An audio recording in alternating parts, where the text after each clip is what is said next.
last run. So we added up all the runs.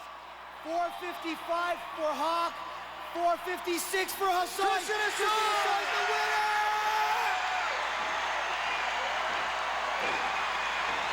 Yeah! Christian!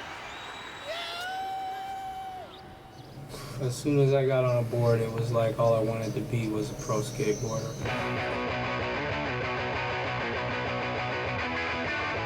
I definitely knew when we go to a contest, Christian was the guy to beat.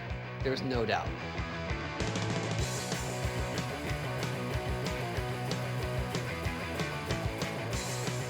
There'll never be someone that rode a vert ramp like Christian did.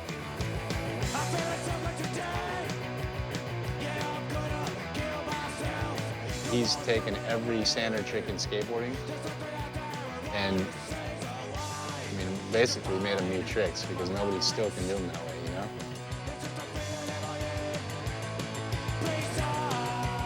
Christian paved the way. There's nobody in this industry who can't say that Christian didn't pave the way.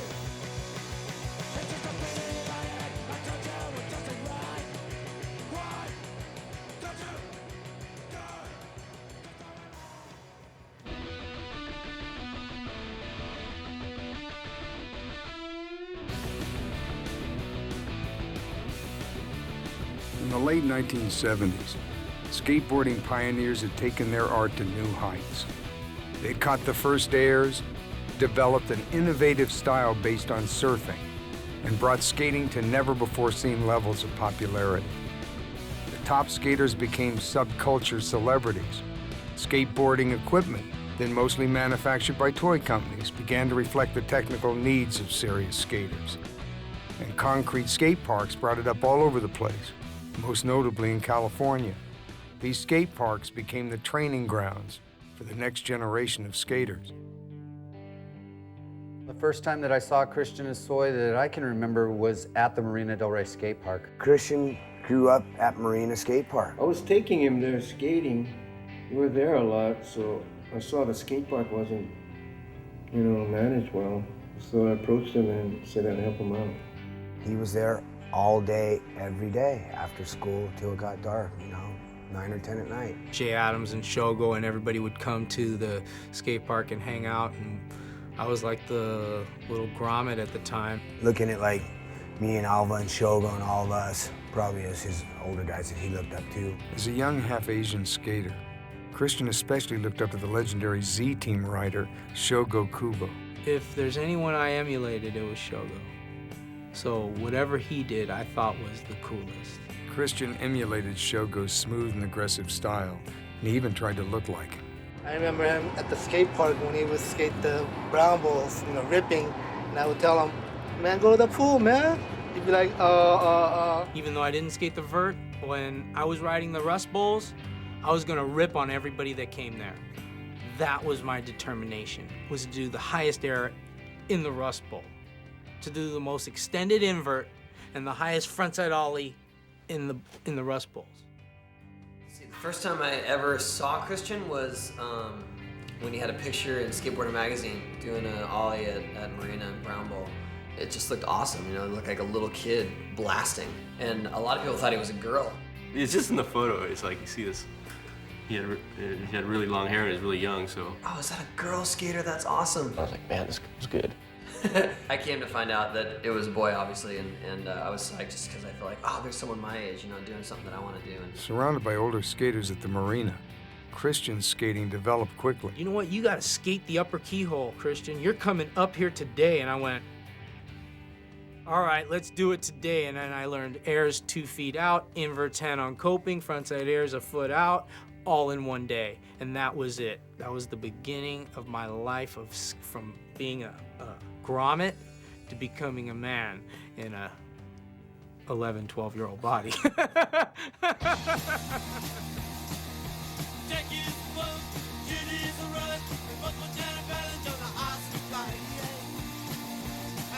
I hang out at the skate park for like 3 months, and I came back, and he'd be like, Shogo, come here, I gotta show you this.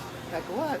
He drags me up to the, keel, and just blasting channels, front side, back side, just doing huge airs, and this is within a few months. Sure enough, Christian had learned all of his little tricks up in the keyhole pool. And that's kind of when his dominance started. I had it dialed in like overnight, and then there was a Vans contest down at Del Mar Skate Ranch. I was so excited that I rode vert, and everybody knew me as some little kid riding the bowls. I'm gonna go win this thing. All I have to do is stay on. He had style, he was young, and he was flying.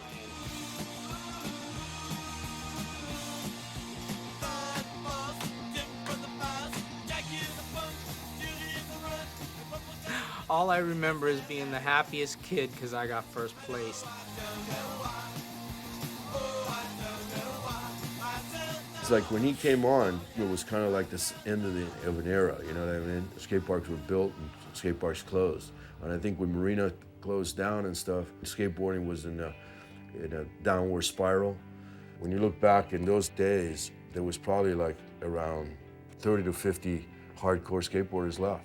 And Christian, I mean, he didn't have anything else to do, I don't think. You know, he was like 13 years old, 14 years old. And his old man like saw it the same way. I mean, Christian's gonna be this, you know, superstar skateboarder, even though in those days maybe superstar to 50 people.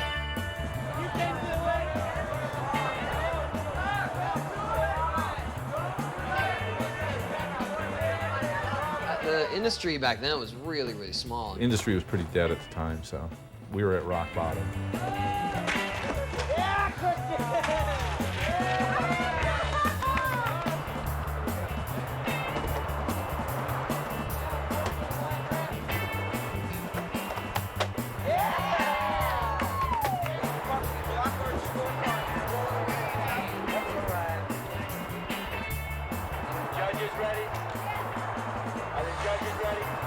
Here's the good friends.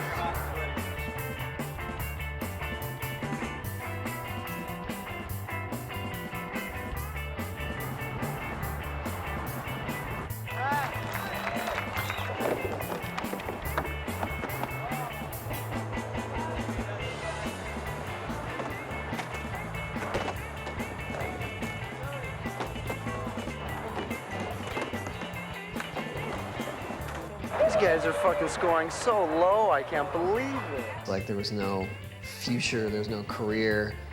You know what I mean? Some of us got sponsored, and that was cool because we got free stuff, but that was really the extent of it. We were skating professional contests for $200 for first place. You know, traveling to Arizona, paying for rent-a-cars, hotels, plane fare, and then winning $200 and some photos in the magazine.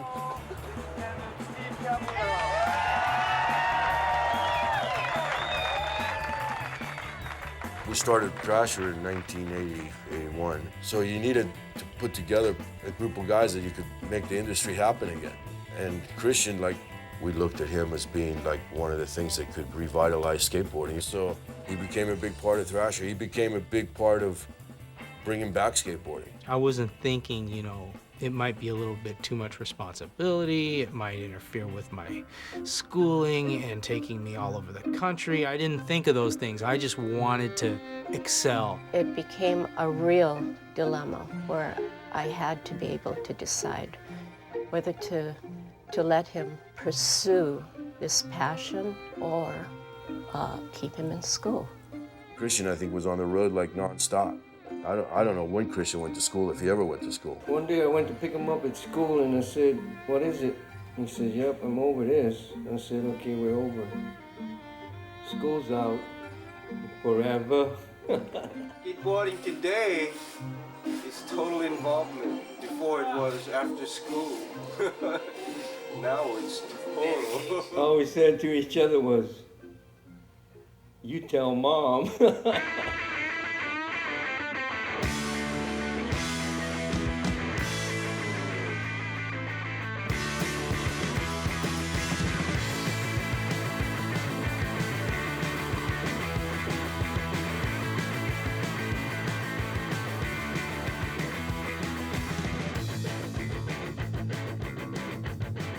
I think it fucking rips, dude. They're taking too long. They can announce the winners. Let's go. And I just remember there was a lot of talk back then. This guy's going to be the guy. And he dropped out of school, and he was just dedicating his life to just ripping.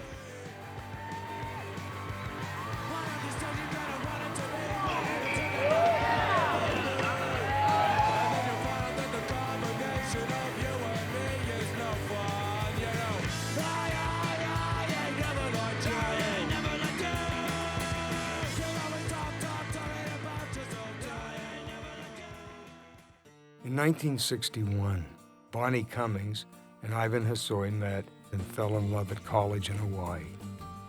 They were married in 1963. To pursue Ivan's studies and career in fine art at the Chouinard School of Art, Bonnie and Ivan moved to Los Angeles. On October 5th, 1967, Bonnie Hosoi gave birth to their son, Christian Rasha Hosoi.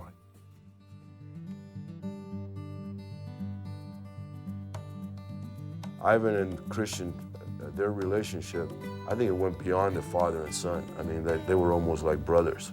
Crazy tight loyalty between the two. They were inseparable, you know, as beings, as, you know, as creative entities. They were brothers, man. They were brothers. They were tight as... They were pretty tight. I'd like to see people be that tight, you know what I mean? That understanding of tight. one another, you know? Ivan, I believe, is from Hawaii, hanging out in Hawaii and just laid back and everything. And that's an aloha type deal, is just kick back and family and, you know, loving things. And Ivan is a very highly developed, fine artist. It was all about the possibilities of it. And Christian, you know, had those conversations daily with Ivan. It had to inform him. I always admired Ivan. He was real creative and real talented. And he did all the graphics and all these sculptures and paintings. To me, that always impressed me. We're around a real creative environment, you know? Ivan didn't have much money. I think everything that he had, you know, whether it was gas money or food money or whatever, he like shared it with Christian. And that was just the way that he helped his son. Ivan just, you know, he adores Christian. Not that I don't, but he adored him to the extent that he lived Christian's dreams with him. And he was so, so, so proud. Hosoi rule. Are you related to him? Hosoi rule. Are you related to him? Yeah, drive for him. You're a chauffeur? Does he have a nice car? There's only really a handful of parents that came out to the skate parks or the skate spots. You have to give both Frank Hawk and Ivan Hosoi like credit. The reason why their kids became as good as they were to become in skateboarding was because both of them, like, they learned the sport and they went out and helped their kids a whole lot. I mean, like, not only did they help their own kids, but they helped other kids. Both those two fathers were with their kids every second. They said, you know, I'm going to raise my son. They knew who their kids were. They were with them. And to a certain extent, I suppose the sons reflect the fathers.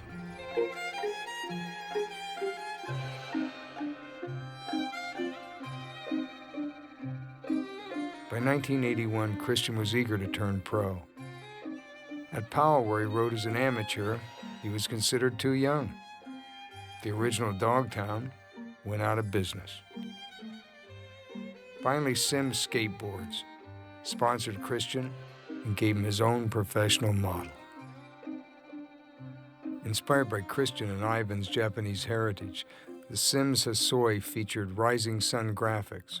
Sims was, you know, I made some money there, but they did a lot of promotional stuff with me, but then it kind of just got stale for a little bit.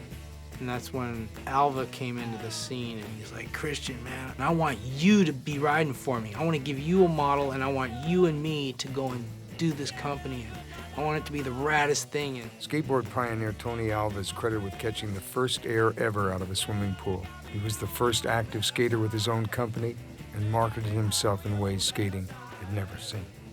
we all respect Alva because he is one of the pioneers of why we do what we do.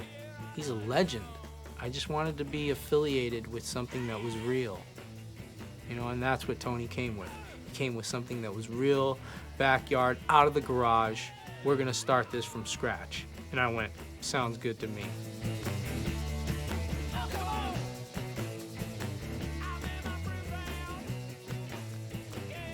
When we first got together, he came and we sat down and we said, what do you want to ride?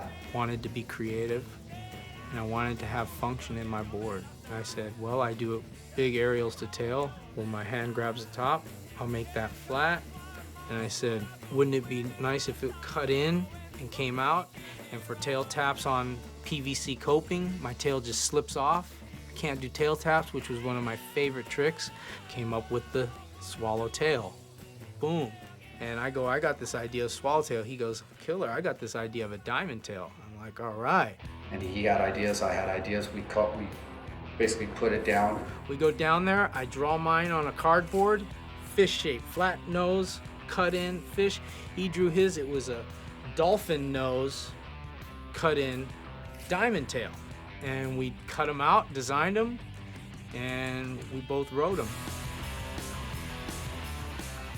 It was an innovative shape because up till then, if you look in the magazines, every board was 10 by 30.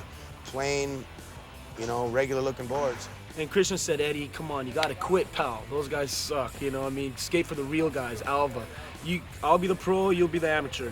We'll travel around the world, get chicks, you know, and I was like, all right. So I quit the biggest company in the world, and I show it. It all worked out, but yeah, at the time I was all, thanks. I go, so let's go to this new factory.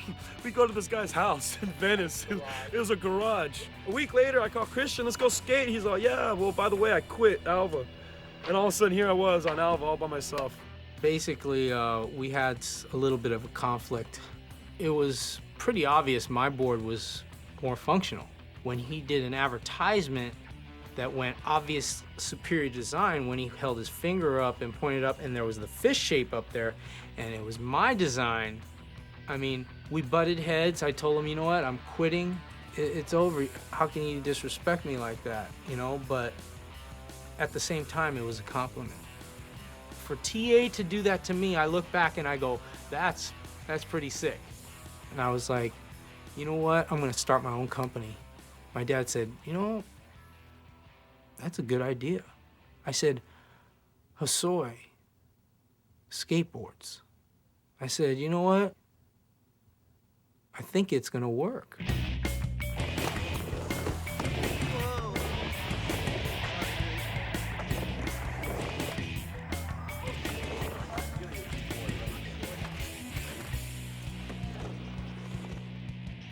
And I went, let's introduce the Hammerhead with Hosoi skateboards, and it was just, everything clicked at the time.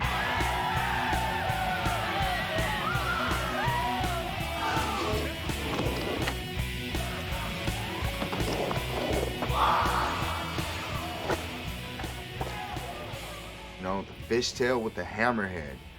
That's sick.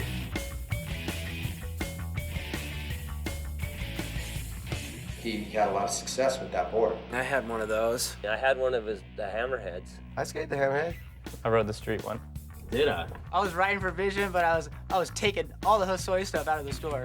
If anyone can run it, Christian can, you know, because he's got the confidence, he's got the flair to bring something like that out. If it was some other pro skater at the time, I don't think they could have ran it. That one shape, fucking everybody copied that. You know, weird shapes and weird tails, and it's like, you know, here you have a Bill Danforth board, and it's got this big old wide-ass tail on it, and, you know, weird shape. And these call them money bumps. Money bumps? Some of it was functional, you know, some of them weren't. You know, some of them, there was some parts to them that were functional, and other shapes were just people just trying to make something that looked a little bit crazy, thinking it would sell good, you know. But did it give your board flair and give your board like personality? And every time you stepped on that board, you knew that was your board, and everyone that rode your boards, you could spot everybody's board a mile away. Well, that's a Fingers Murray model, that's a Hammerhead, or that's a fucking Lucero board, that's a Grasso board, that's a Nightmare model or whatever. Did a lot for skateboarding, you know? And I think without Christian, that whole era would not have taken place like it did. 1980, there was definitely a change in skateboarding, and the pros that had been there, everyone pretty much knew the same tricks, and it was how they were done. And in 1980, there came a boom of progression of tricks. And in that progression of tricks, skateboarding, I believe, went in two directions. It went very focused on tricks. However you do them, just get them done, make them. And the other one went in rebellion of that is all theatrics and style. These two schools of thought were perfectly personified by Tony Hawk and Christian Hosoi. You know, early on, people pitted us against each other because they wanted to choose. They sort of had their camp. You know, it was either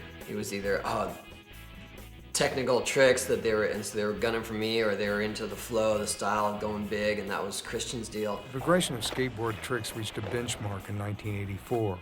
While traveling in Sweden, Powell Peralta skater Mike McGill developed a groundbreaking new trick, a staggering 540-degree rotation that would have seemed inconceivable just a few years earlier. I remember when I was skating, I was thinking, fuck, what else can you do?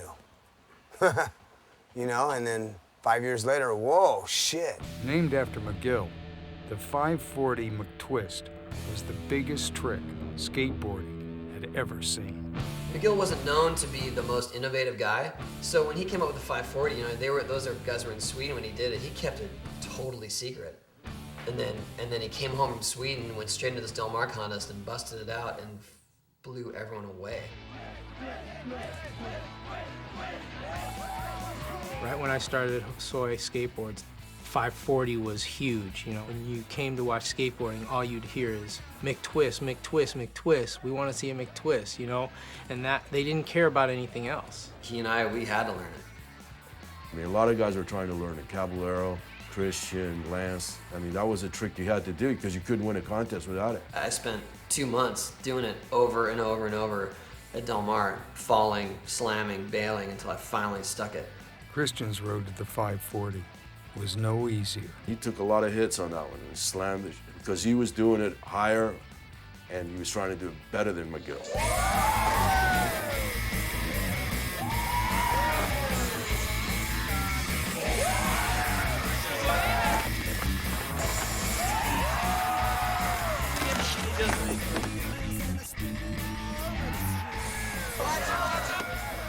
When I learned 540s, like, my 540s were straight up spinning, you know, like, just on this axis, like this.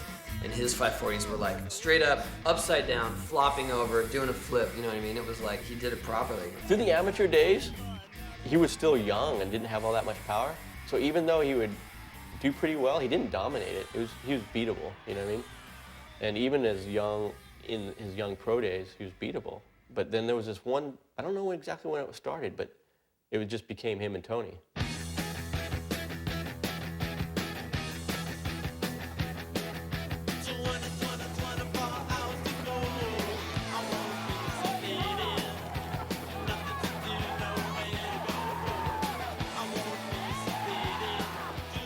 Tony Hawk was a young, skinny kid. He was kind of lanky, and his body was shaped a little different than Christian. Christian had that lower center of gravity where he would just flow, you know. I was, you know, really small for my age. I didn't have the strength necessarily that Christian might have when he was growing up, and I just couldn't blast. In order for Tony to do the high airs, he had to kind of scoop his tail and throw it up there and grab it late. My solution was to ollie into my airs, and no one had done that yet. And that kind of turned into be a whole revolutionary style of skating where you could be lighter on your board, and Tony was doing these, kicking his foot off and finger flips and varials and really light on his feet in the air. Every contest he had a new trick that no one had ever done before. He had to learn that next trick, or, you know, learn that extra spin, you know what I mean? Well, the hardest thing for me is not only was I skinny, then as I grew, I just got skinnier and lankier, you know what I mean? It wasn't like I grew up and suddenly I filled out. I just got longer and skinnier, and then people were like, oh man, now he looks even worse. Robotical. A robot. Sort of robot. Circus tricks. Trickster. Making up tricks. He was like a machine. A real contest machine. Quick. Trick to trick to trick. You almost ended up not liking him because he had all these tricks that you couldn't do. And you used that, he didn't have any style against him.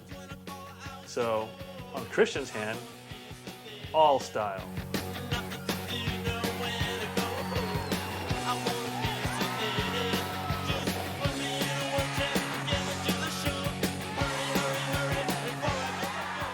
Christian had more of a traditional style where he was just speed lines, carving and flying as high and stylish as he could. His whole ride was his trick. You can see the silhouette of Christian from blocks away and know it's him.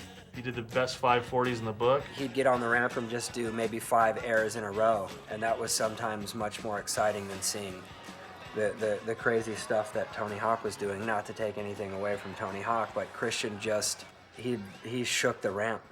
You know what I mean?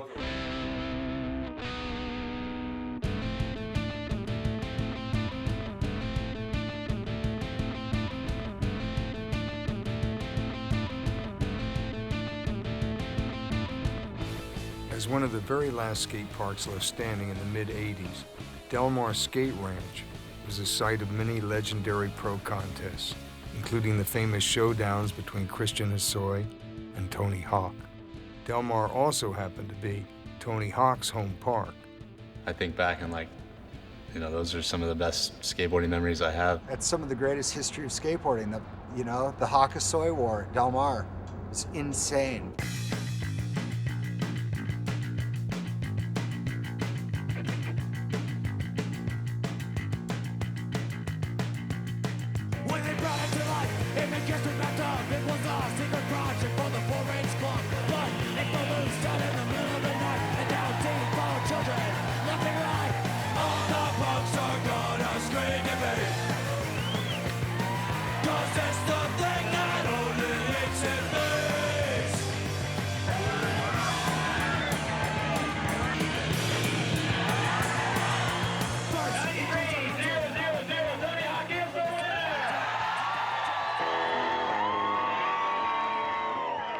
There were like odds on us.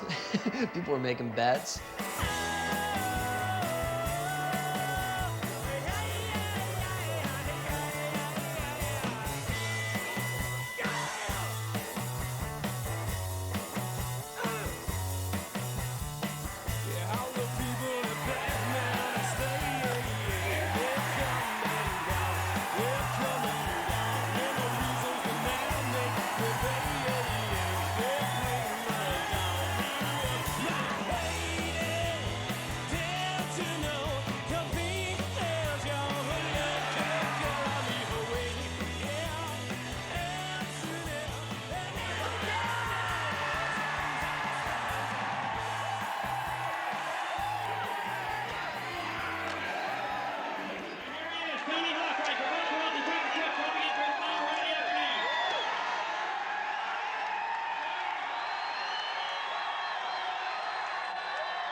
Throughout the 80s, their rivalry continued, pushing each other and skating to new heights.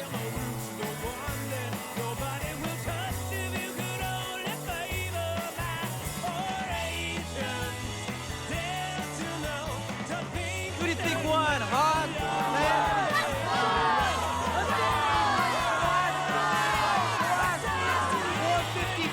for Hawk, 456 for Hosoi.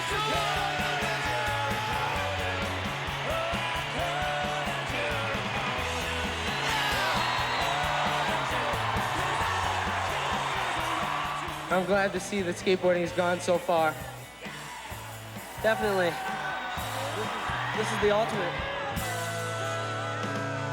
People saw the way that he skated, and that made them want to jump on a skateboard. Hosoi is doing these demos now on his own, not with the company. Everybody used to do company demos for free, and you go on these companies, and you hear Hosoi is like, he got flown into New York, and he got a limo and showed up to do this demo, and he got $1,000. You're like, what? We're in a station wagon driving around the United States for free. I'm your idol, the highest title, numero uno. I'm not a Puerto Rican, but I'm speaking so that you know. And understand I got the gift of speech, and it's a blessing. As the industry grew, financial opportunities for skaters grew proportionately.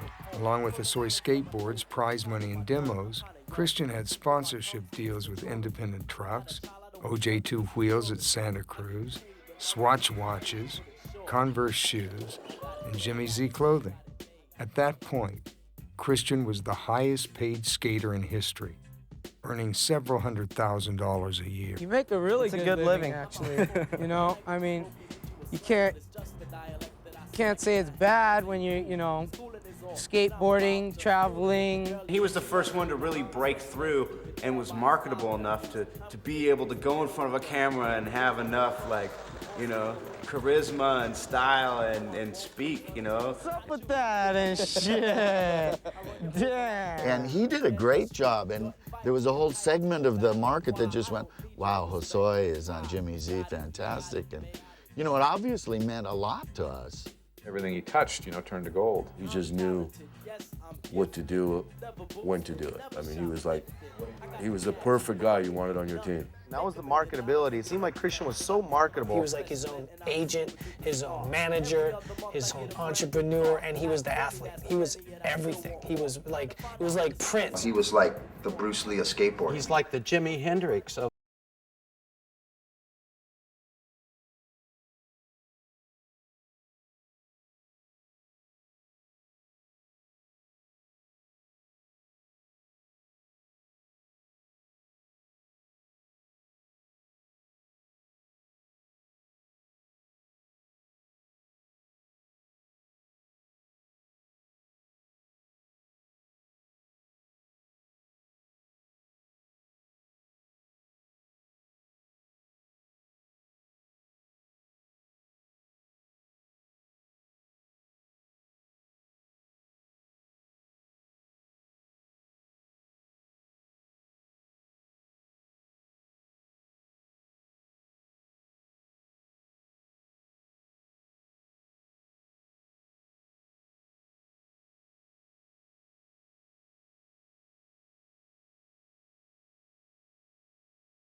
He didn't have insecurities.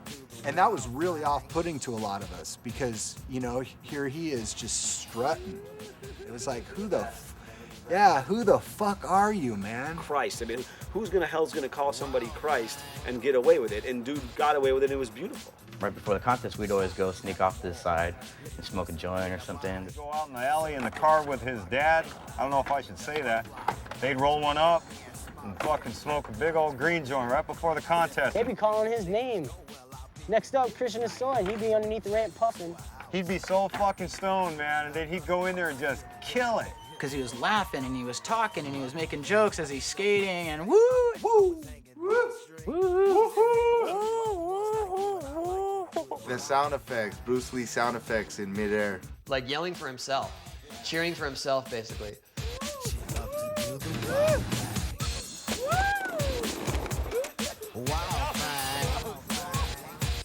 I never mistook his confidence for ego, you know, and that's that it takes class. And Hosoi was a winner. He was the best. He was the most natural skater. He progressed to a place where he was going the highest over everybody. He was putting on the best show. Like he definitely always set himself apart from everybody else for sure. He's inspired a lot of skateboarders to want to become more than just a skateboarder or an athlete, you know. He's given them confidence that we're bigger and better than just average athletes. You know that fucking beef, is skateboarding art, is skateboarding a sport? The closest thing to art and skateboarding, I think, would be Christian Hosoi. One word, style to burn. I remember he showed up, man, he had green spots in his hair. He had a polka dot hairdo going then. He had blonde hair, he had green hair, he had the longest hair I've ever seen. I saw Christian one day and, you know, he had sort of almost shoulder-length hair. And then a week later I see him and he's got hair almost down to his ass. And I was like, what is that? Oh yeah, hair extensions. Hair extensions? Are you kidding me? Hosoi was the funniest guy ever to me. He never put on a t-shirt and wore it normally. He would cut it at the edge and he'd start ripping it around in a circle. And then he'd take what he ripped off and cut it and like tie it around his wrists. And then he'd put the sleeve on his head and like Next thing you know, it was like an outfit. Oh, dude, there's so many versions of a headband you can get from a sleeve. I remember he'd have like 3 or 4 sunglasses on at once, like, and the ones that were on his eyes didn't even have lenses in there.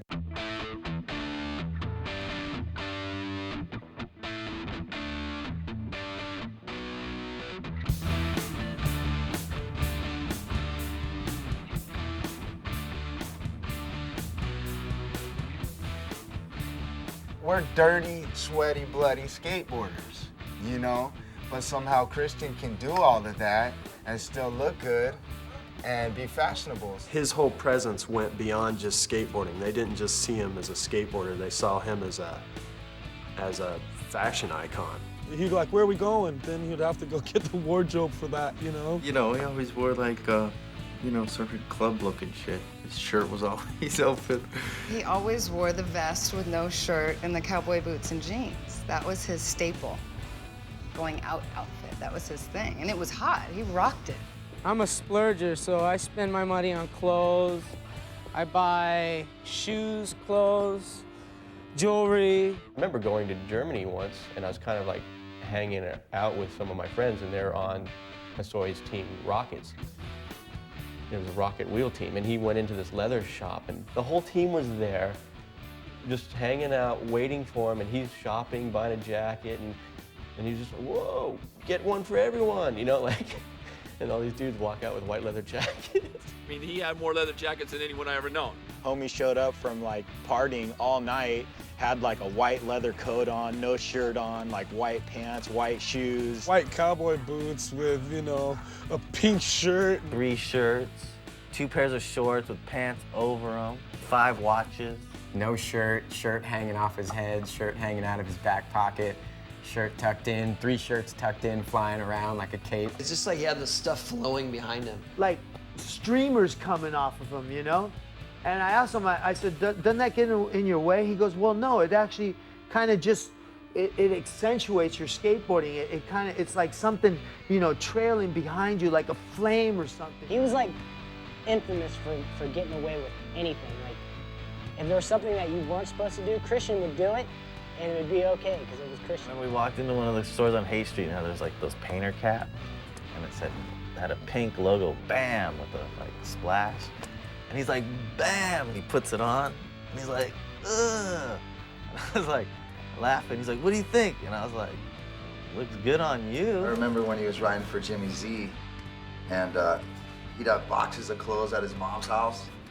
And we'd go there, we'd try and get in some of the boxes, and there'd be like boxes of girls' clothes, like pink pants and like short knicker pants and all kinds of crazy gear, like fluorescent green, maybe a bunch of spandex. You know what I mean? And he was just sporting them. We're like, what's up with those?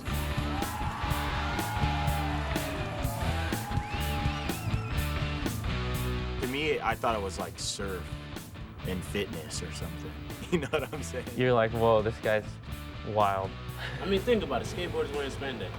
That shit was a fad back then. And Christian set it up. I didn't do that, Christian, but you set it up. Slash in 2004 would walk up in some spandex, you know what I mean? And get away with it. There's not too many people that can. Slash could. Christian Hosoi can get away with whatever he wants.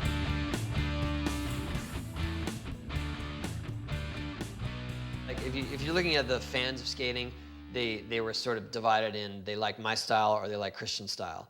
You know, they were more into the technical. Or if you looked at the girls that like skating, they all like Christian.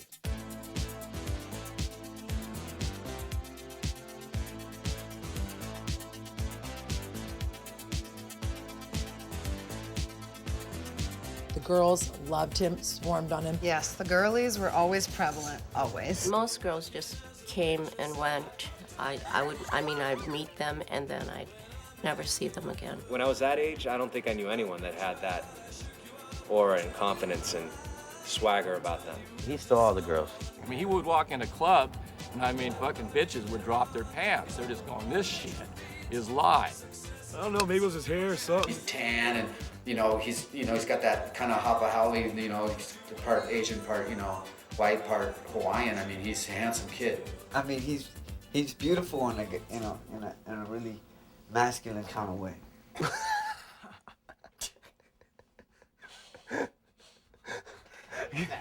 He could dance, he could be suave, he could be funny. Christian was a flirt. Where are you from? Virginia Beach. Ooh, right on. Oh, my sister, she loves to do something dramatic.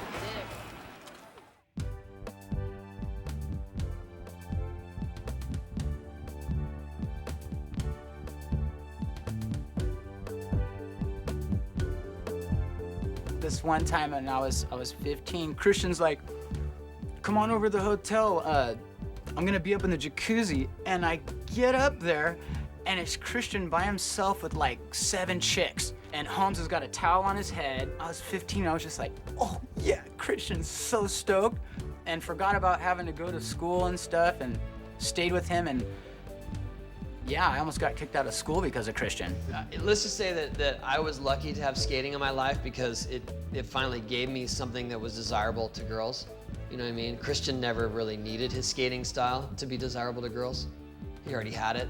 And then once he became one of the best skaters in the world, girls just came. You know what I mean? He didn't have to put out any effort at all. The first time I saw Christian was on the boardwalk in Venice. It was about the end of '87. Christian's most serious relationship to that point was with actress and model Luana Rawls, daughter of famed singer Lou Rawls. You know, Christian is an artist. He's a poet, you know? I mean, there's so many other things to him besides the skateboarding. We all knew her. She came up and man, she was so fine. She had flavor, and it was like, of course Christian got her. They were such like the Sid and Nancy of skateboarding. Christian felt like if he wasn't at the club, he was missing out on something. He probably went out more than me. And I went out 8 days a week. He was living in Hollywood, and he was a god. Him going straight through the line, and there's 1,000 people waiting outside, and because he's a skateboarder? Like 16, 17 years old. I don't know, he had such a charisma about him, and just, you know, he'd walk in, light the place up, and, you know, buy drinks, and everyone would just have a great time. No matter where he went, he knew everybody. The first time I went out to a club was with Christian. He snuck me in with Drew Barrymore and Matthew Broderick. Anthony Kiedis is running up and saying what's up to him, and you know, like, holy shit, that's our boy. I mean, he took me out to a bar one night, and I'm fucking sitting there with Eddie Murphy. I'm like, you know, he had to tell him I was like this rich, eccentric guy just to get me into the club because I wouldn't put pants on. You kind of felt cool riding the coattails of Christian when he'd roll into the club, you know what I mean? Because, you know, he had that thing. He'd walk into the room and everybody would be like, "Oh, that's Christian Hosoi, wow." That Flash, that movie star, you know, like they were the first rock stars of skateboarding, you know, whether people like it or not. He rolled through and you're like, dude is a rock star. He was a rock star. Straight up rock star. The rock star. Rock star. Rock Rock star. Rock star. Rock star. Rock star. And he was perfect candidate for it. With unheard of amounts of money coming in, and with no end to it in sight, Christian began to spin.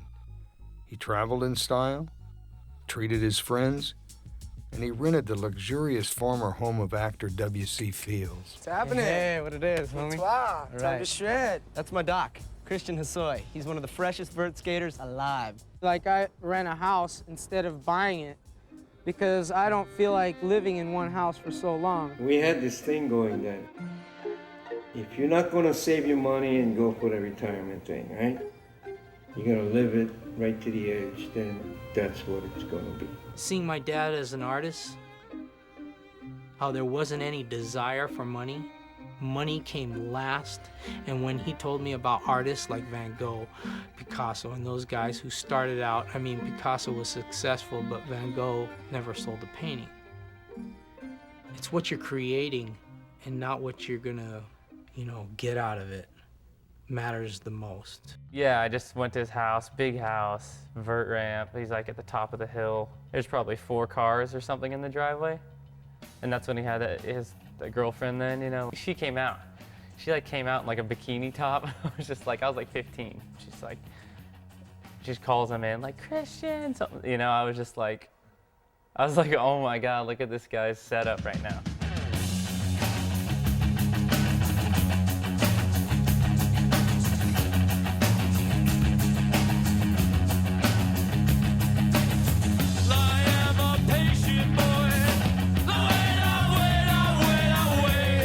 My time to understand like my second house. Kind of like lived up there. Go over there first thing in the afternoon, go out there, have lunch, and hang out there until the end of the day. A typical day up there was skateboarding, pool table. Swimming in the pool, jumping in the pool off the roof. We'd session all day, skate all day, and I remember I'd get there sometimes kind of early, and he'd stroll out in his robe and slippers. He'd always make his appearance. When he skated, though, everybody kind of stopped and watched.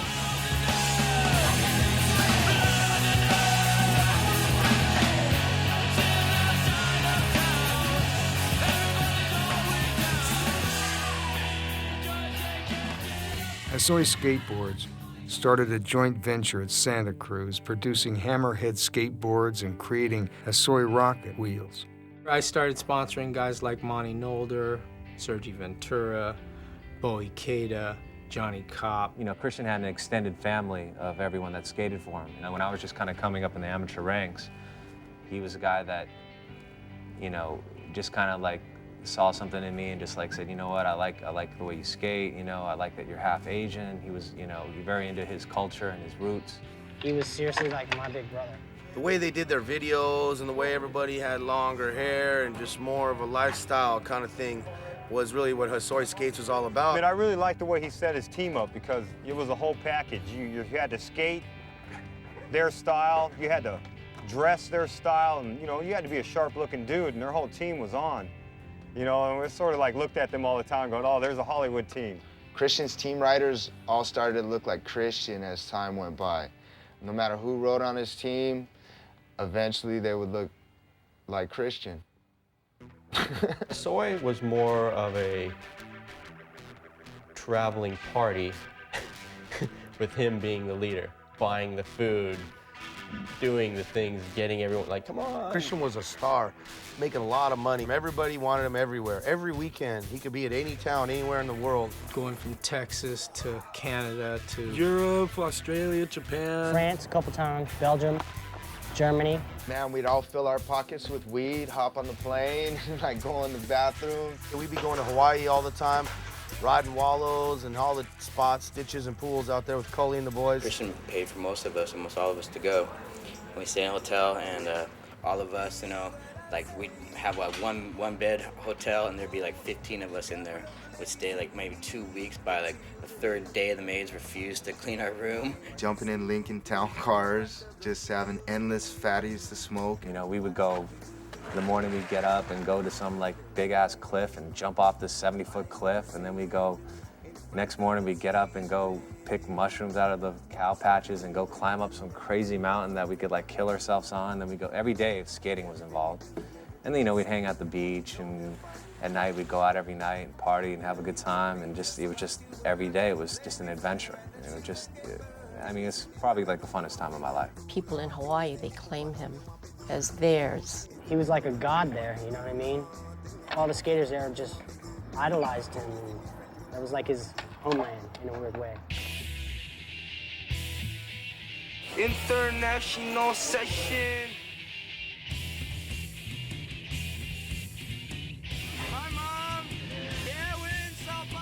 Through Christian's travels, he became the era's premier ambassador for skateboarding, exposing the style and lifestyle of skating to people all around the world. If it wasn't for Christian coming to Brazil and showing them what was up, they wouldn't even know that shit was possible. I love the pool, I love the weather, I love the people, the food's good, the weather reminds me of Hawaii. I liked the party last night, the carnival party, and I liked it so much that I think I might want to stay another week.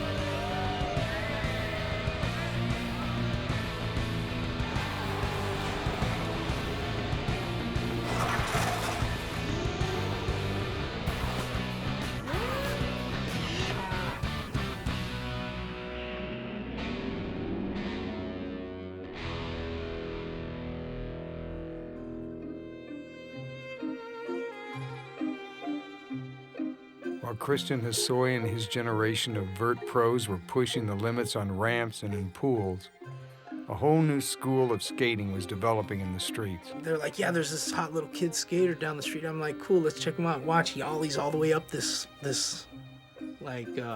ledge. I'm like, cool, let's check it out. He come down, boom, ollie up the ledge, and it was the raddest thing we saw because it was something new, different. And it made me do it. I was like, yeah, I'm gonna do that too, boom. One night we were all out there skating a little jump ramp, and Christian Hosoi came up, and he's all, check this out. And we all stood back, and he did a stationary ollie. And from that moment, changed skating forever. It was kind of like the 540 in vert. It was mind-boggling. And that's when street skating just started opening up full bore, full wide open. You know, Nada started ollieing up a picnic table. In this surge of innovation, Venice Beach became a magnet for some of the best skaters in the world.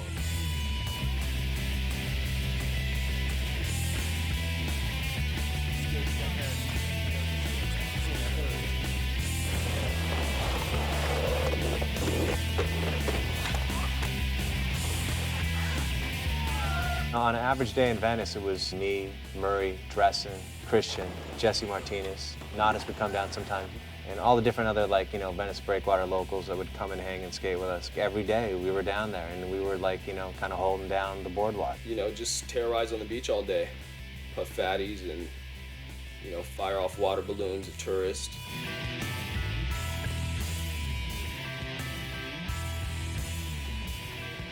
Well, we skated, you know, everything we could. Well, basically the terrain is what was here. You know, the pit, the walls, and whatever we had. Putting the ramp up against the wall, and then taking it off the wall and jump ramping, and then building a quarter pipe up to this vert wall, and then we started riding off the side of the jump ramps on the walls and riding the walls. That was all kind of new. Street skating came in, and jump ramps were happening. Venice Beach was booming. Literally, you can go down there any day of the week and you were getting a demo by the best skaters in the world. One guy do something rad, yeah, you know, and then the next guy do something even radder, yeah. Yeah. You know, everyone's ripping, then go ripping, then this fully ripping, you know. I'm hitting it backside, now I'm hitting it front side, you know? Then later we try to hit the top.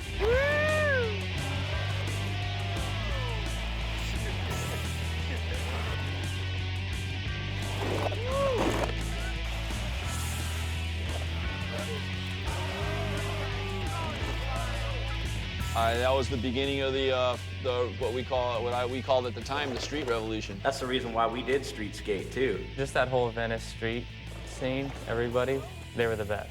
I mean, he has more influence on all the street skaters than any other street skater in skateboarding has ever had. In the early street contests, Christian performed well, winning or placing highly in almost every event. While he faced stiff competition in both vert and street, no one skater was as competitive in both.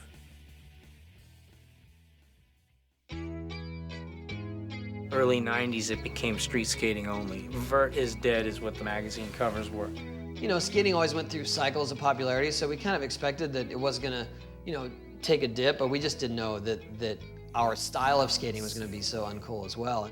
We could see that the sky was falling. My generation came up and we took over. It was like, next chapter. It's kind of a weird time period for all vert skaters, I think, around that time period, you know, when street skating was kind of coming up. Almost all the vert ramps and skate parks got tore down. There wasn't a lot out there for like vert skaters to like, you know, to even ride, even let alone try to make a living off doing it, kind of.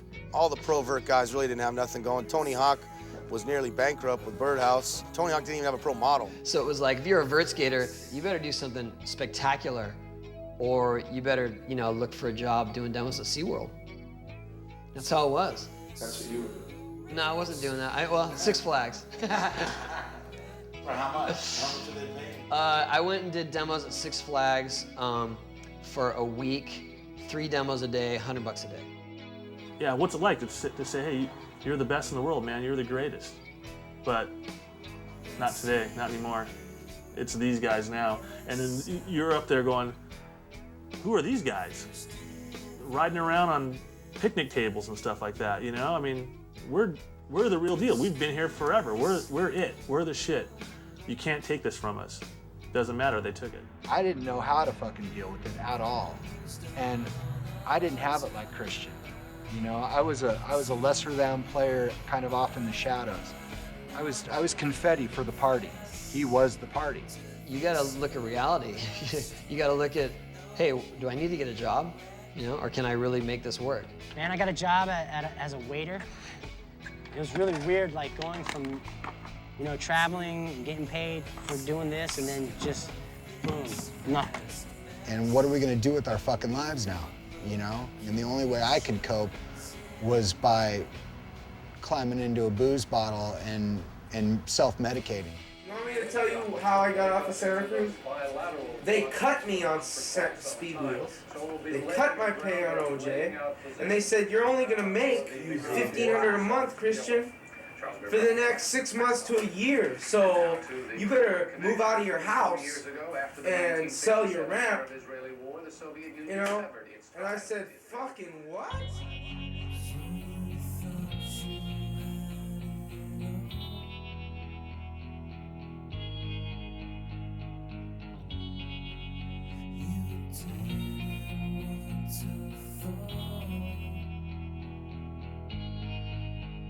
Well, after I left Santa Cruz, I had my house in Hollywood. I had my ramp. I had, you know, when I moved out of my house, money's not rolling in right now.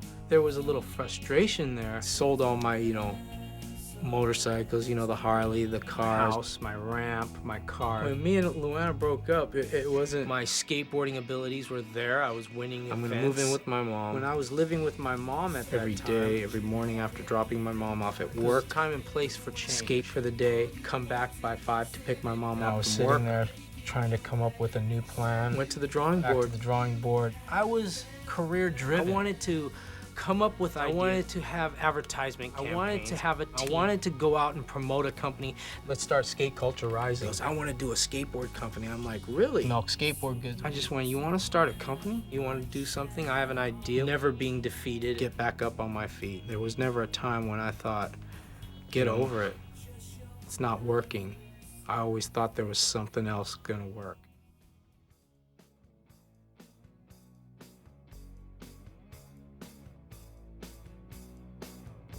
I went on this MTV trip, and I had like about 3,000 names and addresses of little kids because they had to sign waivers to skate on this MTV thing we were doing cross country.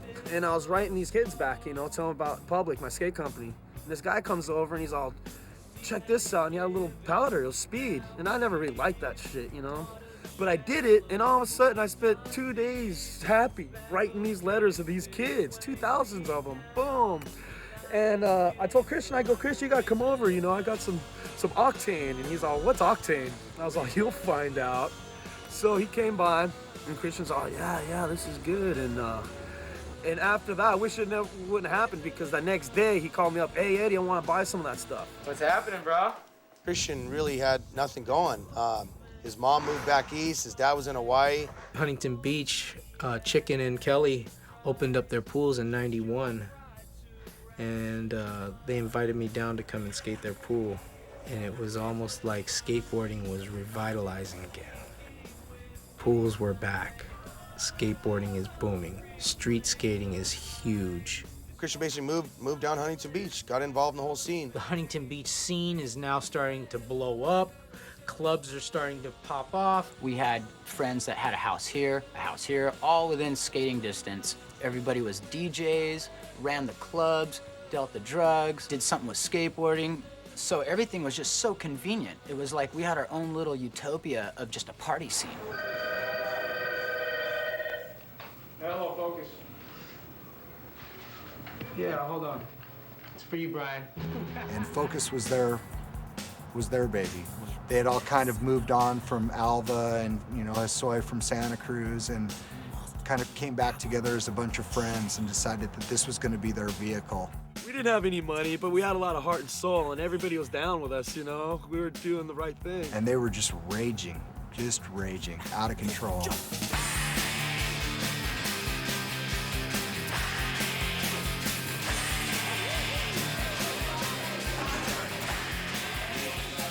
Basically, we started the company. I'm maybe doing meth a little bit here and there. It was starting off where you do a line a day, a couple lines a day, you know, and it was no big deal. It's not like you just straight out of the gate, you're going for it. It's a progressive disease. It starts out slow and kind of eases its way up.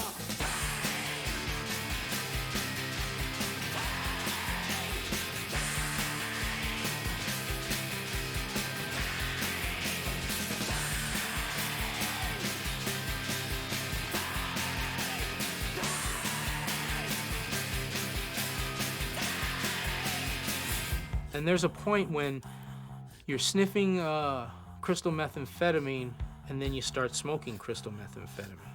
There's that transition that I had, okay, where I was now not getting enough out of sniffing it because it was just sniffing it to get, you know, it was like coffee. You sniff it for coffee.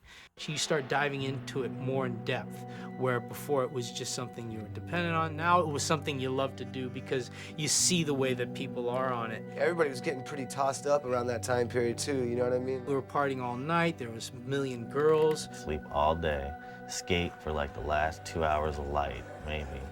Just, you know, do speed all night, you know. I needed his help. I needed to get on the phone, talk to certain people, and he just was like, I'm the skater.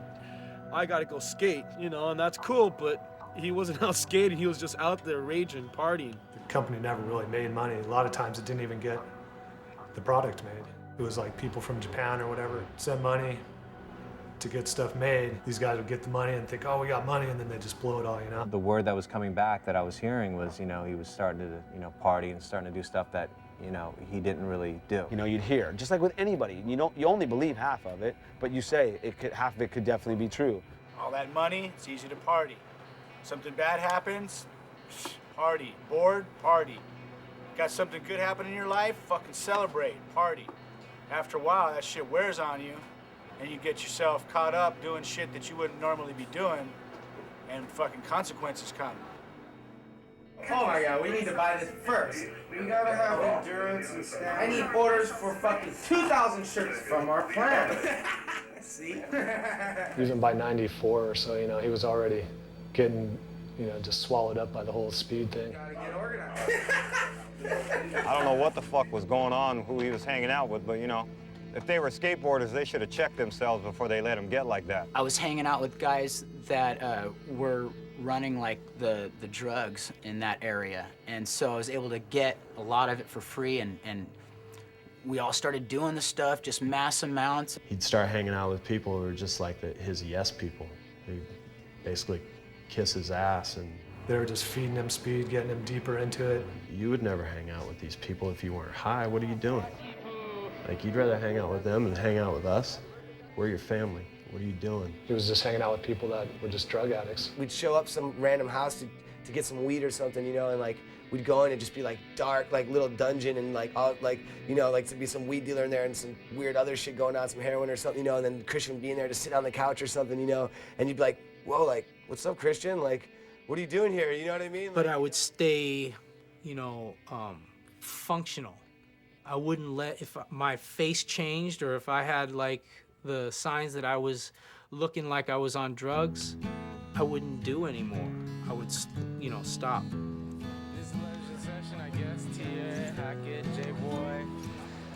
He looked like he hadn't seen the fucking sunshine in like, you know, weeks, and I could just tell that in his eyes, I could see it in his eyes and his body posture, that he wasn't the same Christian. It was kind of hard to tell. You know, if you knew him for a long time, you could be like, oh, Christian doesn't look like himself. But, I mean, he was so gifted that, like, all he had to do was, you know, a head-high Christ there, and you're like, oh, he must be all right. Holmes just had this endurance where he could just keep going. Speed is a drug where, you know, some people can't handle doing it, and some people can. Some people can do a little, and some people can't. They have to do as much as they got until it's gone, and then they crash. Me, I'll consume everybody's shit that's around me, you know, and that's how it affected me. I wish I was one of those guys. I was the guy who could do a little and take it or leave it, but I would do a little in a consistent manner. I don't think anybody or any one of his friends ever wanted to believe that like anything could overpower him. You know what I'm saying? Like Like, I don't think anybody wanted to believe that Christian had addictions, kind of. You know what I'm saying? Like, I think everybody just was like, oh, it's Christian, he's fine, he's been doing this forever. Like, nothing's wrong, nothing's wrong. In 1995, Christian Hosoi, Tony Hawk, Omar Hassan, and others traveled to Japan together for a series of demos for a large chain of Japanese shops. The demo's going on, me and Wade and Tony are like skating. Tony's ripping, doing 720s, doing all this gnarly tricks back then, you know. He would just sort of cruise around and talk to people and then go get in the van and change his wheels and change his trucks and come back, and it was just not the Christian I knew at all. Maybe got like 10 minutes of the demo. Anytime we went to an event and Christian was with us, you know, you're on Christian time. You're gonna leave an hour later than you're supposed to leave, and you gotta keep knocking on the door to wake him up, and you know, and it was just, and that's just how he was. But when he finally came around and we'd go to the event, he would rip. And then the last time we went to Japan in 1995, the guy never slept. You know, we'd knock on his door, and he'd open the door, he's sitting on the bed. You know, the bed's made. I could tell it was just the drugs were affecting him.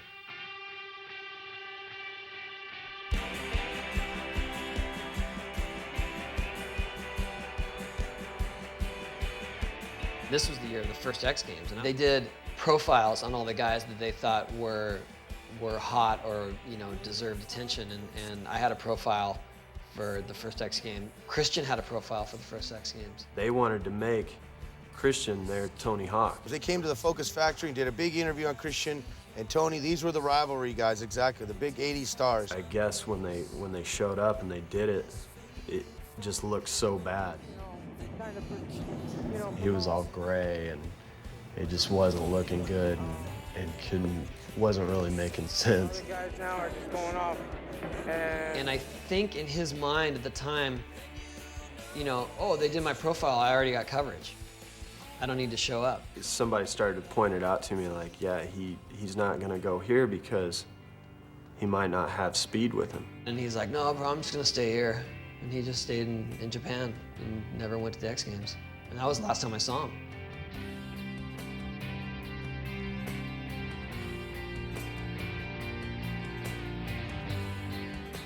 No one really knew how big the X Games was going to be. It just seemed like another contest, but because it hadn't happened yet. But it really was a big media circus that turned it all around. You know, all these cameras and all this excitement, this is Christian's deal. This is where the thing that could really bring him out of his slump and get him back on track. You know, and he would have showed up, he would have gone at least 2 or 3 feet higher than everyone else, and he would have stood out. You know, Tony's there. I think Tony took the gold that year. And every year after, Christian never went to any of these big X Games events. And I think Tony went on to make millions and millions of dollars, and Christian easily could have made that much money too if he would have came back with me on the flight, you know, and got to that first X Games. From what I know, he ended up staying in Japan another like week until the people who sent us there told him he had to leave his hotel. They're like, you're done with your obligations to us. You have to go.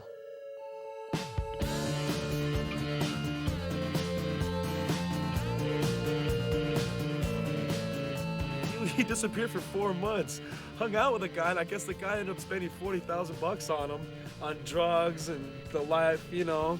So that kind of ruined him worse. You can't continue with life and be on those kinds of drugs because it wipes your life away. And the only people you can hang out with are other people who are into the same drug because nobody wants to hang out with you. All those people become thieves. They end up getting their ass beat. They screw people over. I mean, it's not a generalization, it's just a fact. That's what happens when people go down and they end up on crystal meth or whatever. Nobody wants to hang out with tweakers. There'd always be another house or another crew that would be like, come over here. And when that dried out, he'd go to another darker place, you know? I didn't care. I had a car. You know, I had, you know, a ton of friends' houses to stay at the time. You know, I'd see him for a week here and there, then I wouldn't see him for like 3 months. Then I didn't see him for a while, then that's when he showed up at my house in San Diego. I think he had like 1 duffel bag left, and that was like his worldly possessions at that moment, like 1 duffel bag, you know what I mean? And I had like 3-day-old pizza and like peanut butter, and that's the only thing I had in my fridge. I remember this shit.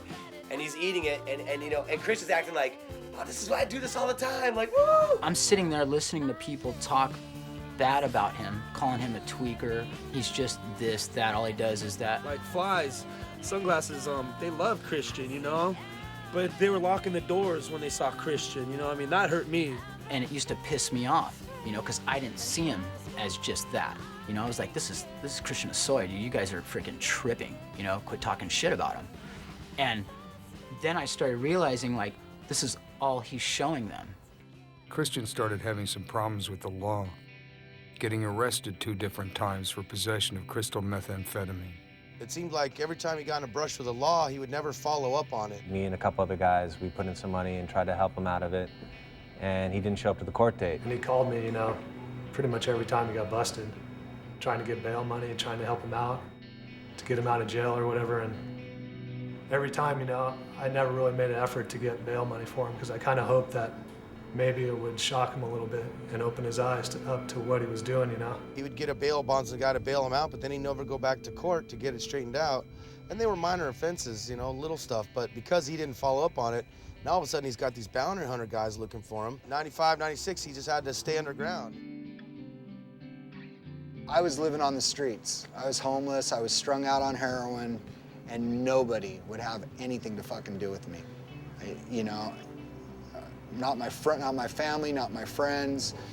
And I bumped into Christian somewhere, and Christian was like, dude, come with me, you know? And, you know, he had an apartment with his girlfriend who was pregnant at the time with his son, and, you know, and he was supposed to be getting his shit together.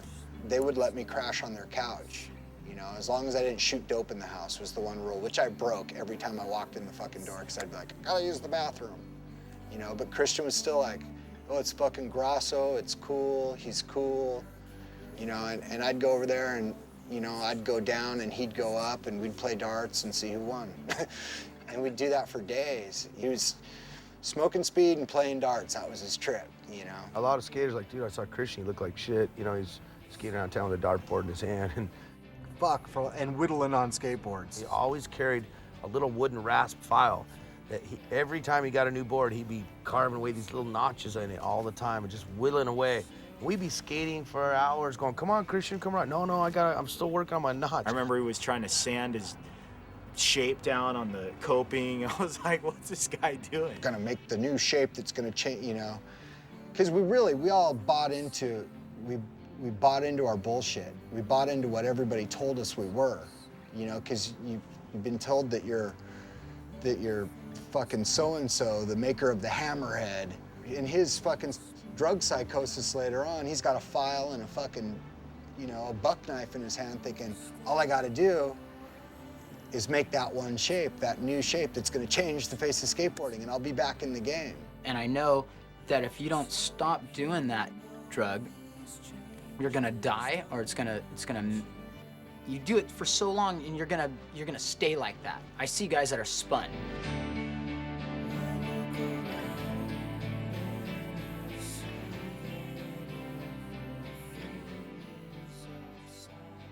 We'd try to do a little intervention with them and talk to them and try to straighten them out. Max Perlick calls. He's like, hey, I want you to try and get a hold of Christian because I want to come down. I want to kidnap him.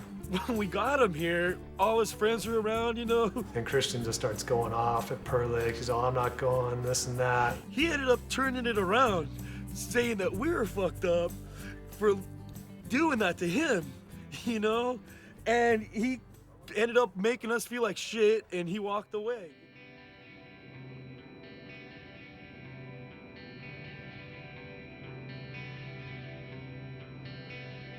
You know, we were lost, and I mean, I was totally lost, and Christian was there when nobody else was, and I'd gone to jail, and nobody would do anything for me, and I called him from a street corner at like 5 in the morning, and he got some speed freak dudes he was with to fucking drive him up there and pick me up, and he put money in, I was dope sick, he put money in my hand, he drove me down to, you know, to meet my connection, got me dope to get well, and you know, and he was gonna talk to me, you know, you come with me, I'm gonna take care of this, You know, he couldn't take care of himself at the time, but he was gonna take care of me. I promptly OD'd at his speed dealer's house, and he fucking scooped me up, put me in a car, and drove me back to his girlfriend's house, and they fucking sprawled me out all blue on the couch, took my pulse. I was out for 2 days. I was lucky I woke up. And when I came to, he was like sitting there with his torch, doing his thing, smoking his speed, and he was like, you know, you can't be doing this. You know, you're fucking blowing it. You know, this isn't the way it is. And I got really, really pissed off when we had words. And I was like, who the fuck do you think you are? You know, you're a fucking junkie just like me. You're not Christian Hosoi anymore. You're a fucking speed freak on the streets of Huntington Beach. You know, you just got it better because you got this girl here to take care of you. You know, and give me some fucking money and I gotta go. And he was like, here you go. We'll be here, you know? And that really touched me, you know? For where I was at, shortly thereafter, I started to get clean and try to, you know, I went into rehab and tried to figure out what the fuck you know, what am I gonna do with my life? Because it's, for me, you know, I'm gonna die here. And, you know, and he was right there, different drug, but right there, doing the same behaviors. 99, 2000 is when it all finally caught up to him.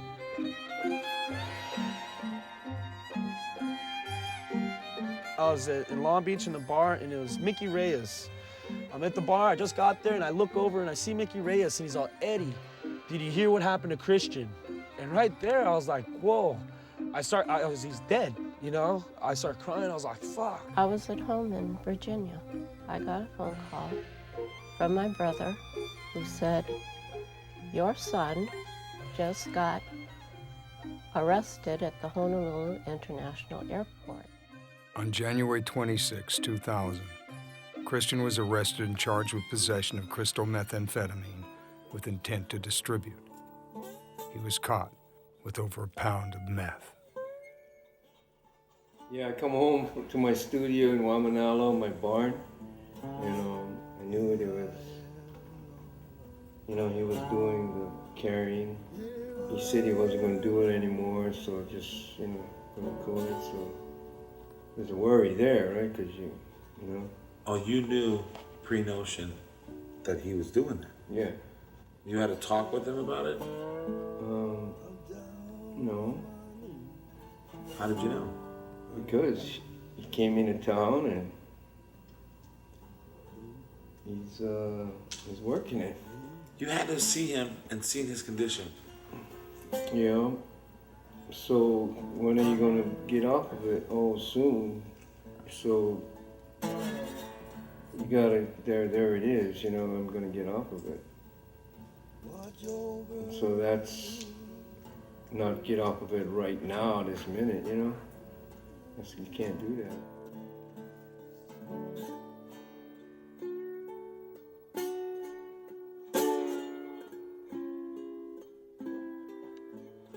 Were you getting high with him with speed? Mm-hmm. You guys were getting high together?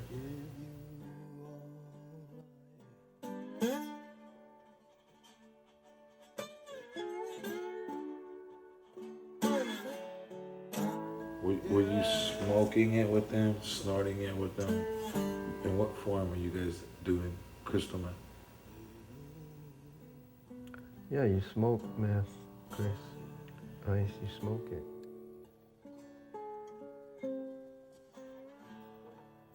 Did you actually pass the pipe back to each other and get high? Yeah. What was going on in your head?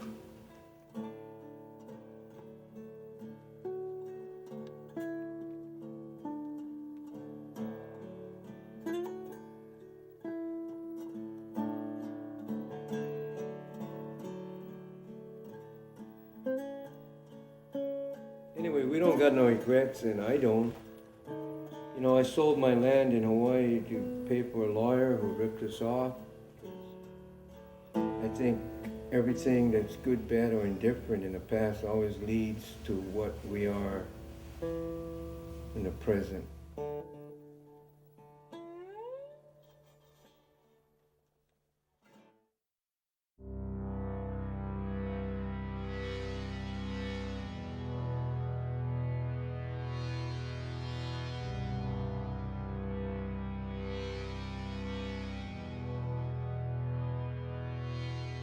I went into prison, I walked in and there was guys there, because it's Hawaii, that were like, no way, Christian Hosoi's here. And they were like, yo, what's up? You know, they knew who I was already. And I was like, what is going on?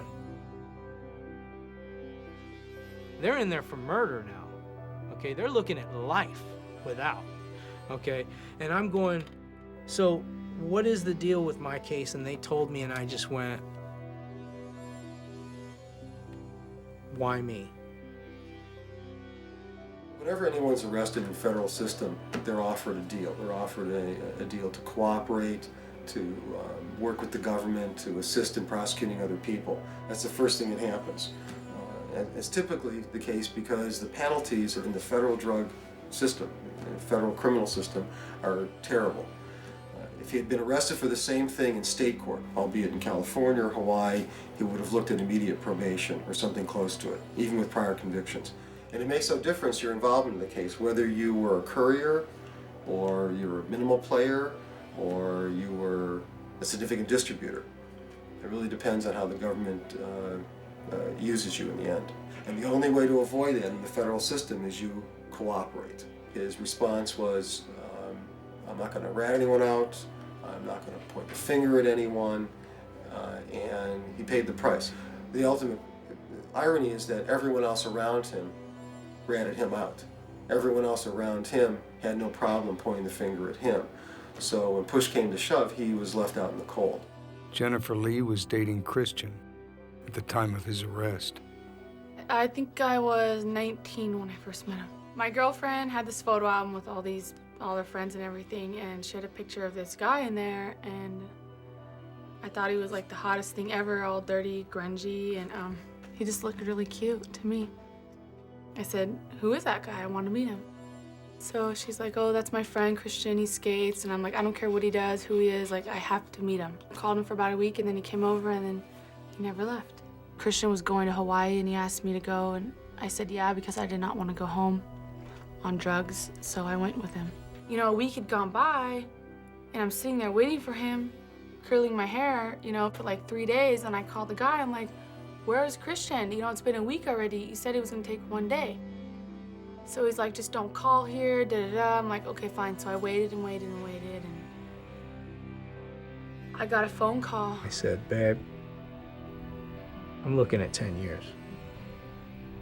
It's a done deal. I heard it from everyone in here. It's not like I just heard it from the DA, you know, they said in here, that's what I'm looking at. And you know, in your heart, in your mind, you can't even, there's nothing you can really feel or do. You're just like, this isn't happening. You don't want to face the music. You're like, I don't know if I'm gonna make it. Being who I was, you know, I didn't know how tough I was till I had to face that and just say, look, what am I gonna do? This is for real. I was like, this is not a dream. This is really happening. I had to tell myself again. And then my girlfriend saying, Christian, you gotta trust in God. She said, you know what? I love you and we're gonna try to get through this. And I just went, you know what?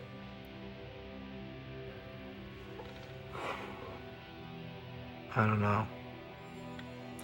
My nickname was Christ since '85.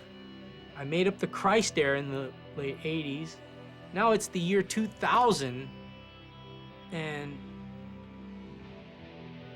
they're telling me to trust in God. And I didn't know God. When I prayed to him in prayer, crying out to him, going, if you're real, come into my life. I'm 3 days in jail, and I'm on my knees in my bunk going, just give me bail. I just want to handle my, you know, take care of things, tell my girlfriend later, you know, or if she wants to stay with me or not, say later to my family, and I'll come back and I'll do the time. I even said that. I was going, I need a Bible, I need a Bible. And the guy next to me goes, he's been in 5 years already. He just did his Fed time, and now he's gonna go do his state time, another 5 years for state. And he's just in transit, and he's like, oh, here, you wanna use my Bible? And as I went into my room, I went, man, this is the first time I'm going to open up a Bible. I opened it up and saw all these underlines, markers, notes on the sides. I saw Post-its in there with things that he wrote and on every page, and I was like, what is this all about? I thought it was just a book. Genesis, Exodus to Revelation and John, you know, I mean, they didn't appeal to me. Isaiah, Psalms, what is Psalms and Proverbs? I had no clue. It didn't mean anything when I read the title of the book. But when I got to Kings, it said Kings. I said, now this might be something interesting. And so I started in 1 Kings and just ripped through that whole thing that night and just was like, started to get a clue of who God was by watching how he worked in King David's life and how he worked in Solomon's life.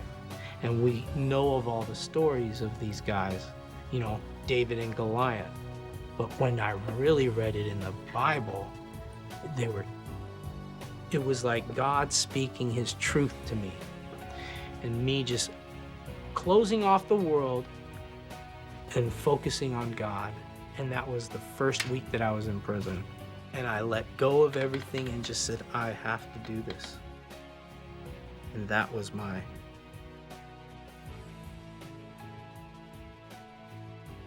that's where I got my strength from. Explain why the camera's so shaky. I don't know, maybe my buddy's a little sketchy. And I think probably God was the only one who could intervene, and this was the only way he could do it. Everyone was like, oh, it's such a tragedy, it's such a tragedy. I go, they just saved his fucking life. They just saved his fucking life. It was the best thing that could ever happen to him. It's you know, what you make out of it, too. You go to jail, you can make your experience there not such a bad thing by going to school, getting your GED, doing whatever, keeping busy, working. So jail's not the worst place to be in the world, and for a lot of people, it's probably a good place for some guys to go. I know for me, it was a good place to go. It would almost be as though we weren't in prison. Who laughs behind bars? Who laughs behind bars? Who laughs behind bars? Men that are free. It was like the first day, there was no way I could have left him. And, you know, I got that question a lot, like, why? You're so young, how can you wait? And in my eyes, like, when you love someone so much, like, I knew that I would be spending the rest of my life with this man. He's everything that I wanted, and I knew that if I waited, when he got out, it would be everything that a woman wants in a man. On June 19th, 2001, the judge who was to sentence Christian performed the ceremony in court. And our lawyer told us that that's the first time he's seen that judge smile in 15 years. A lot of people say, hey, you know, a relationship in prison makes your time go by slow and it's hard. But for me, the relationship makes my time go by fast and easy. Jennifer Hosoi championed her husband's cause while he served his sentence, raising funds for his defense and appeals, as well as coordinating a community outreach program in Christian's name. We had to start raising money for lawyers and stuff, and Christian told me to call one of his friends, Dave Duncan. I actually went to the industry and asked all the pros that I knew and all the company owners I knew, hey, can you give a couple grand to help Christian out with his lawyer fees? I wrote letters of support for Christian when he was in prison and you know, made a couple of small donations, but for the most part, I was just appealing to the judge and the DA to say, look, he can do much more good out of jail than in jail. And I was just shocked, you know? How they were there for Christian, they were there for me, and they would always just, whatever he needed, they gave it to him.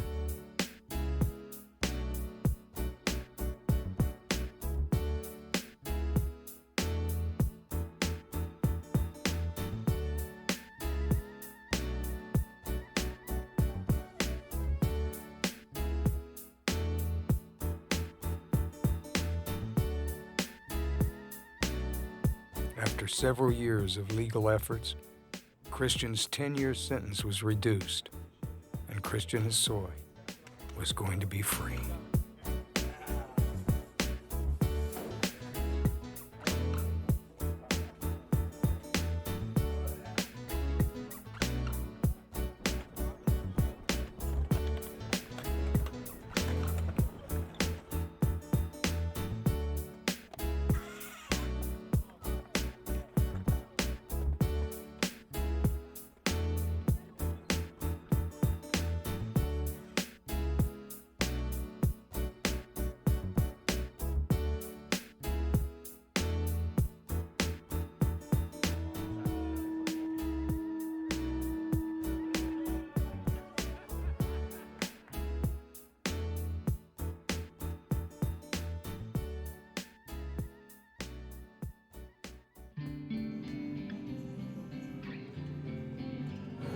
Welcome back, Christian. Join us. Man, miss the guys. Christian Hosoi, what do you think so far, Christian? Man, it's just incredible watching these guys run.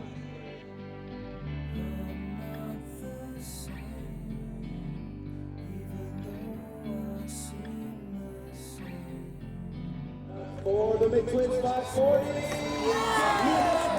D-Way coming at you. What do you say, Los Angeles making history right now? D-Way trying to take the lead. He can do it right now if you guys cheer for him. He's coming out of the gate looking at the big 70-foot gap. What do you say, LA? Make some noise. Huge. Look at that amplitude. Solar landing. Pulling off just right on the twice there. That's the dedication to Christian. It just made sense. Like if you looked at the situation with Christian there, and you know, I didn't know what to do, and it all worked out. It was perfect timing, and you know, the fact that Christian was saluted or respected in front of everybody, I think that to me was important too. That was just as good as winning the medal.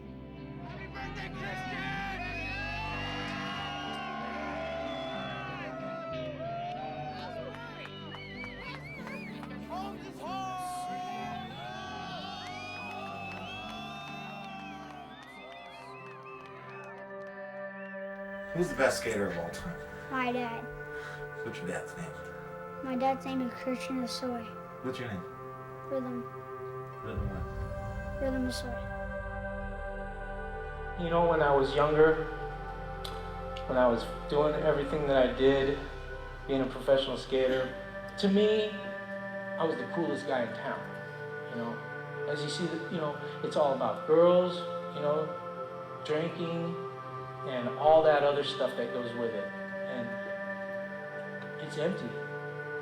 I did that for years upon years, and there was no peace in it.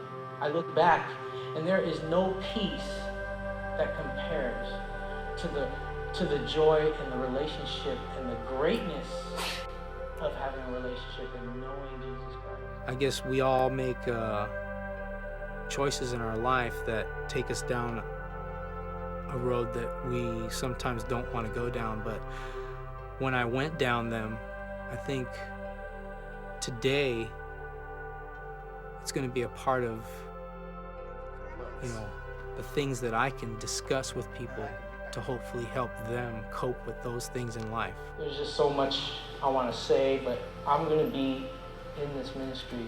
I'm going to be speaking as much as God will allow me. So, you know, this isn't the end of it. This is just the beginning, okay? And I thank Jesus for that.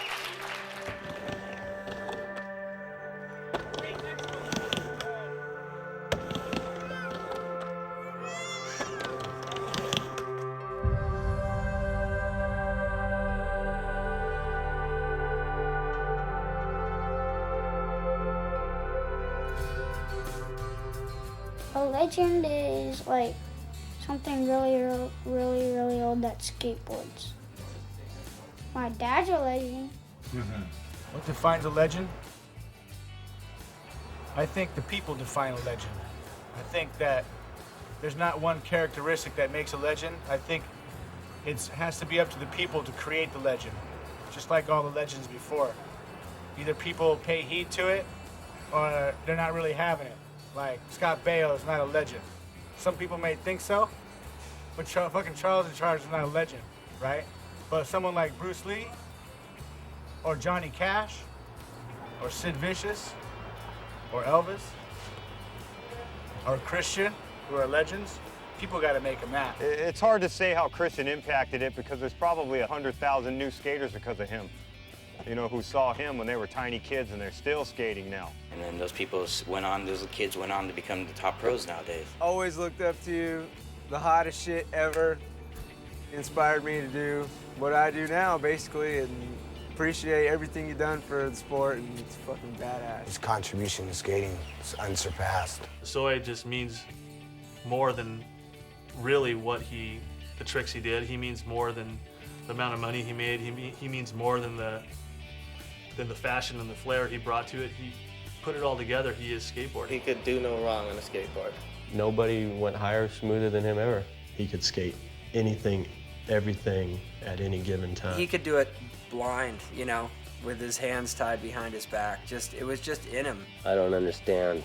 I mean, when I go to sleep at night, I dream that I could skate that smooth. There was Jean-Michel Basquiat, then there was Christian Hosoi, then there was Axl Rose. You know what I mean? Like, you got your Michael Jordans, your Tiger Woods, and you got your Christian Hosoi. Christian taught me how to do backside airs on vert. He taught me how to do backside ollie. Christian taught me to relax. I wouldn't be here today if it wasn't for Christian. He went way out of his way to show me that he was my friend when I thought he wasn't my friend. Christian, in my book, is my all-time favorite skateboarder. The most naturally talented skateboarder I've ever seen. The most stylish skater that ever lived. Christian Hosoi is the best skateboarder ever to set foot on a skateboard. What can I say? He's Christian Hosoi, the best natural skateboarder that was ever born. Yeah, I think so. I think Christian is definitely a legend, you know what I mean? And what does he do again? And Christian defines a legend for sure. Hosoi's a legend. Christian Hosoi will be a legend in skateboarding forever. It's undeniable. The ultimate stylish, full blast, full speed, hardcore skateboarder. He represents like the epitome of what a skateboarder is. I mean, it's just like the essence of skating.